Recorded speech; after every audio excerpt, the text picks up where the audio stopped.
Welcome, fight fans, to Big Fight Breakdown here on ProBox TV, your boxing channel. I'm George DeMatteis, and we will be talking about the undisputed heavyweight title fight between undefeated Tyson Fury and undefeated Oleksandr Usyk. The winner will become the first undisputed heavyweight champion since Lennox Lewis took down Evander Holyfield back in 2000. All right, to get the insights, we need the champs. We have Chris Algieri here in studio, and we have Paulie Malignaggi joining us as well. All right, let's start with Tyson Fury. Let's keep it simple here, at least for those of us who are interested in kind of simpletons to the game like myself. Chris, what does Tyson Fury have to do to become undisputed champion? I mean, he's got to be Tyson Fury. He is the biggest, most athletic heavyweight I've ever seen, and I think anyone's ever seen. You know, we're looking at a guy who's, what is he, 6'9", Yep. 280 plus pounds, very physical, very athletic guy. He's got great head movement. He's got quick hands. You know, since hooking up, you know, with the Kronk Gym and their style, and he's become more offensive. He's getting some knockouts. Never really a big puncher, and definitely not a single punch guy, but he's a tricky puncher, and he sets traps. He has a high boxing IQ. But man, the physicality, that's the thing. For him to be victorious in this fight, he's going to have to nullify all the slickness, all the IQ of Usyk. But Usyk's 225, which he's not a small heavyweight, but compared to super heavyweights in the modern era, like Tyson Fury is, yeah, that size difference is substantial.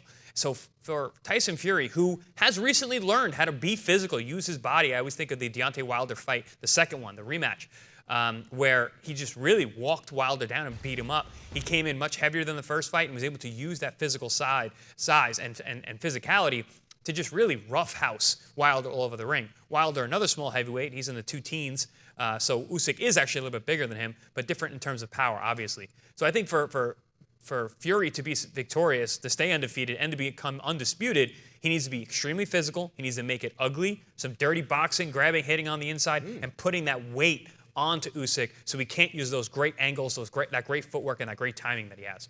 All right, Paulie, what do you think Tyson Fury has to do to win this fight?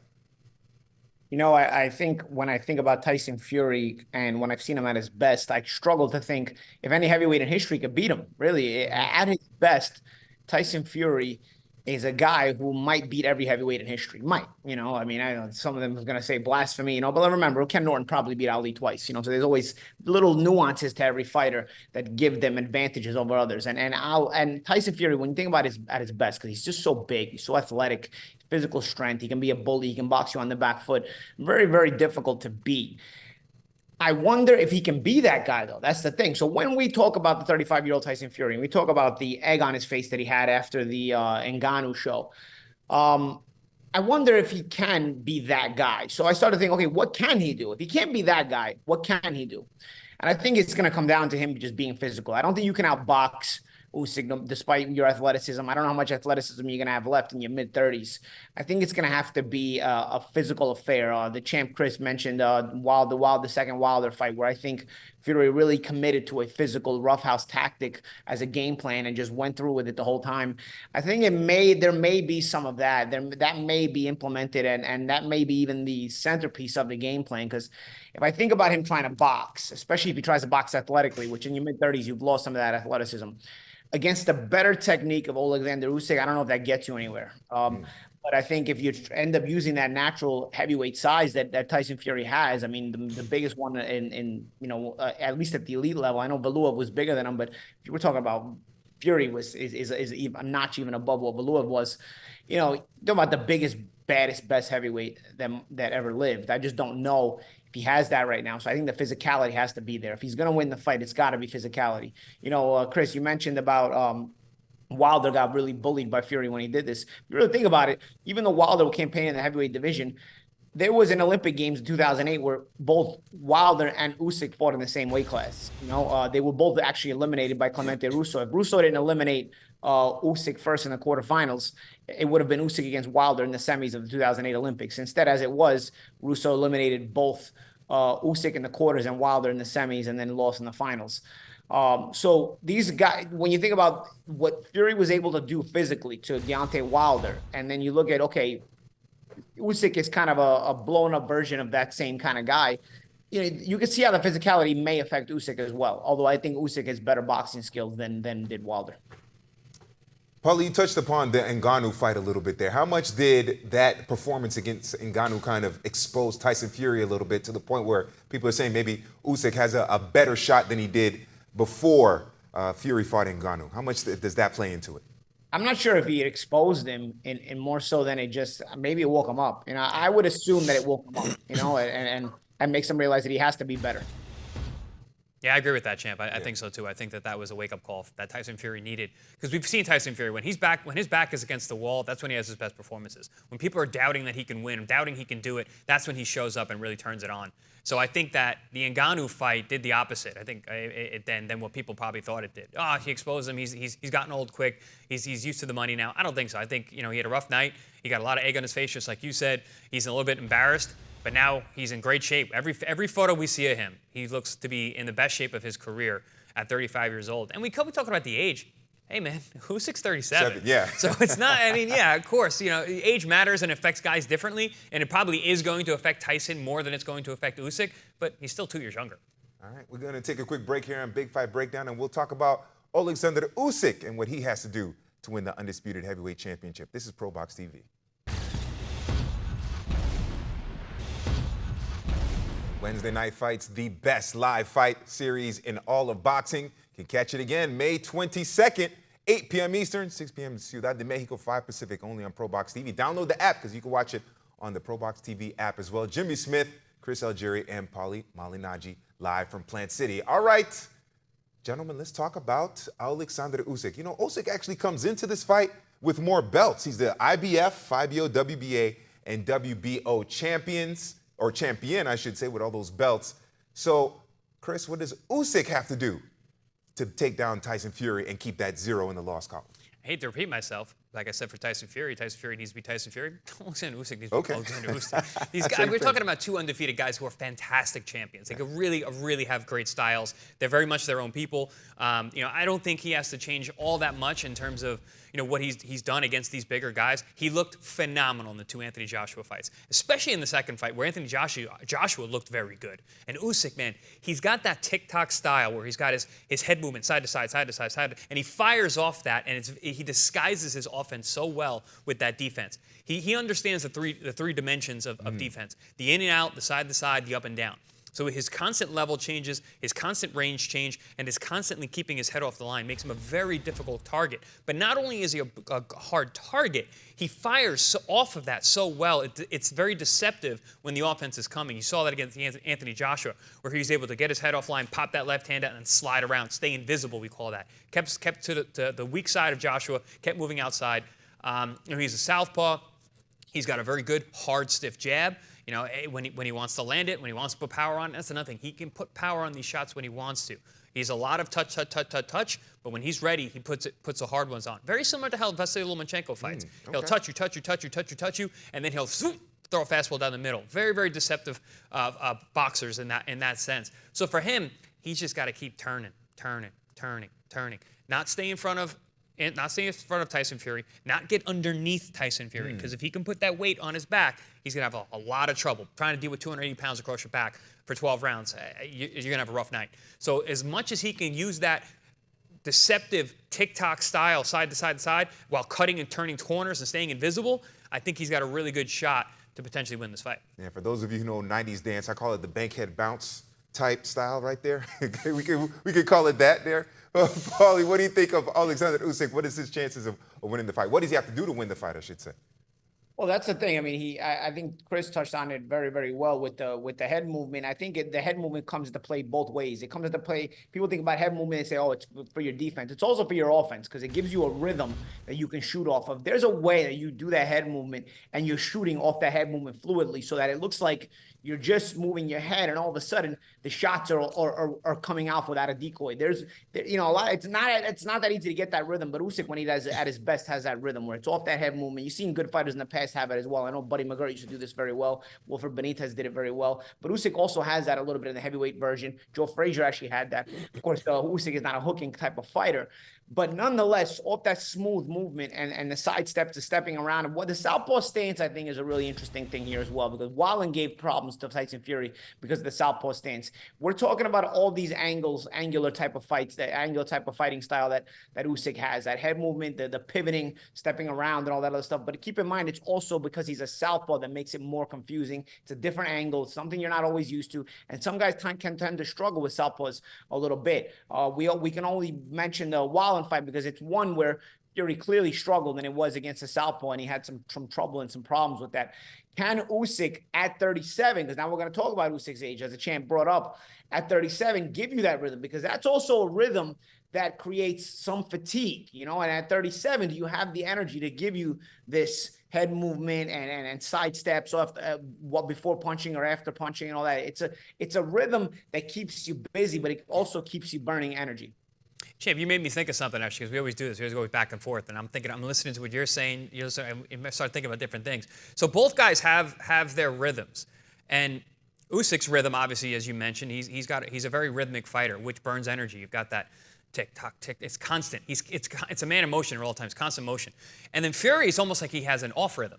And it's a lot of feinting. People don't understand how exhausting feints are, because feints are explosive. Boom, you make that fast move, and you elicit that reaction, and then you build off that. Fury feints much less than he used to now, which I think was brought up by Carl Froch.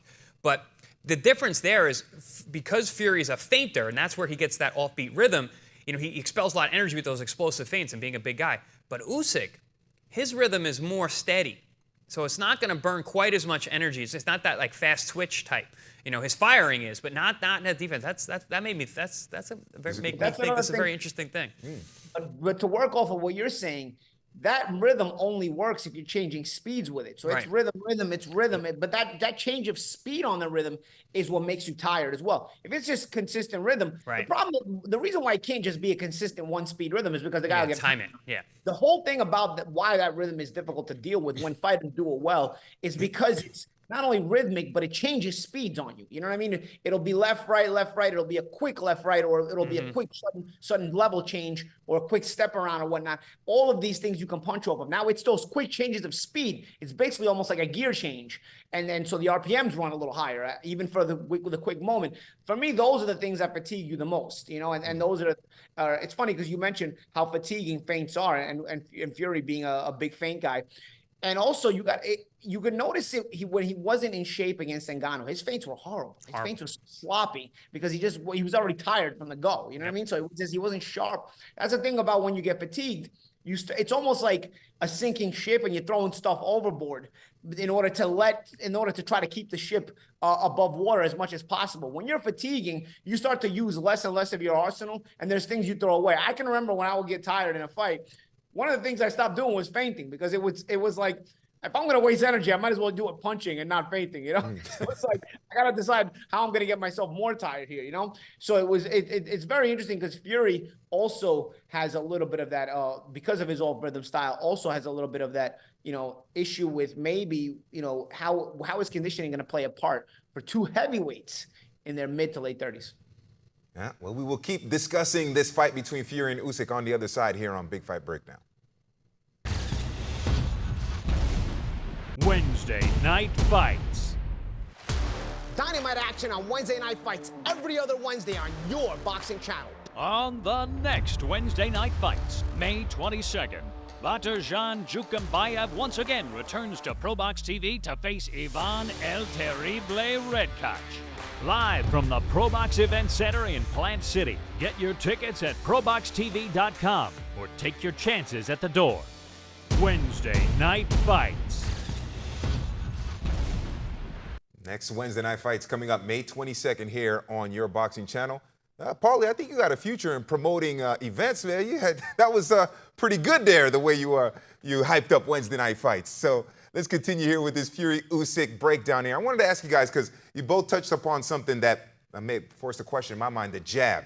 Now, Tyson Fury has a longer reach advantage, so I would think that maybe the jab might be a weapon he deploys more and maybe more effective than Usyk, and because Usyk obviously has a shorter reach. What do you think about how the jabs will come into play here in this fight?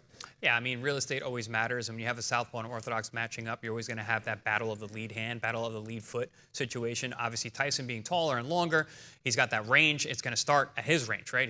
He wants to keep Usyk on the outside where he can hit you and I can't hit, and you can't hit me. That's what I call critical distance. Once you can touch that and I can hit you, now we're at that critical distance. Now we're fighting. But from the outside, they're going to be a lot of fencing with that lead hand, especially from Fury to maintain that distance. And he is really good with that lead hand. He'll keep it in your face and he keeps it smooth. He's trying to blind you for the right hand. He throws that one hook and then that right hand right behind it, which is a good weapon against the southpaw, which could be a good weapon against a guy like Usyk, as long as you can time that upper body rhythm.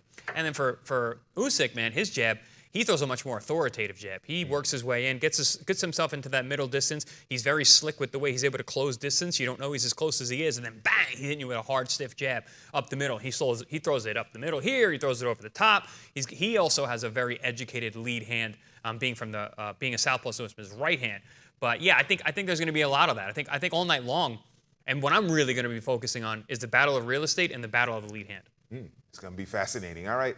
Speaking of fascinating, let's talk about the future of both of these fighters after May 18th and the winner. Well, Paulie, let's say the future of Tyson Fury if he wins, and then we'll talk about the future of Usyk after he wins. But let's talk about Fury first. What's his future if he wins or if he loses? What do you kind of think about that? Who knows? He might announce his retirement for the third or fourth time, Fury. I don't know, Yeah. We'll see. I think there is a play here for both guys to go off into the sunset.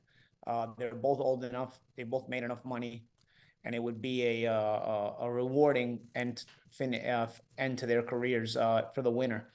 I personally like to see. I know Ergovic is getting I think Ergovic is fighting who now? Dubois. Dubois, yeah. I've been kind of clamoring for Ergovic to get a shot at something. Obviously, he would have to beat Dubois first, but I would like to see the winner get in there with Ergovic. But again, money and all that other stuff that we're not going to discuss here, because we're discussing just the sport, comes into play there.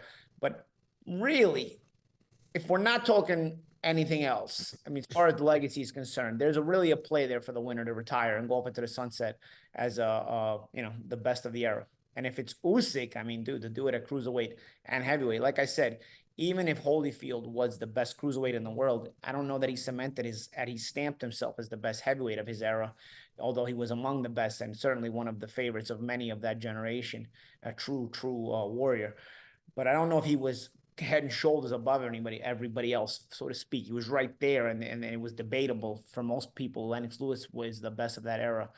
But I think if Usyk beats Fury, he'll certainly have a big case for him being the best heavyweight of this era, and he'll have been the best cruiserweight of his era as well. So it will kind of be a first for that in that regard. All right, Chris, what do you make of the future of the winner of this fight, whether it's Fury or Usyk? Paulie, champ, I agree with you 100%. If Usyk wins this fight, what else is there to do? You're talking gold medals, you're talking cruiserweight undisputed, you're talking heavyweight undisputed. I mean, what else he do? I'm sure he's made a lot of money. I'm sure he's gonna make a ton of money in this fight. Yeah, go off into the sunset. Be one of the best fighters who's ever lived at that point. He win this fight, you're one of the best fighters who's ever lived. The historical significance of the winner of this fight is out of control. Tyson Fury win. The thing about Tyson is he can't stand to see other people doing good.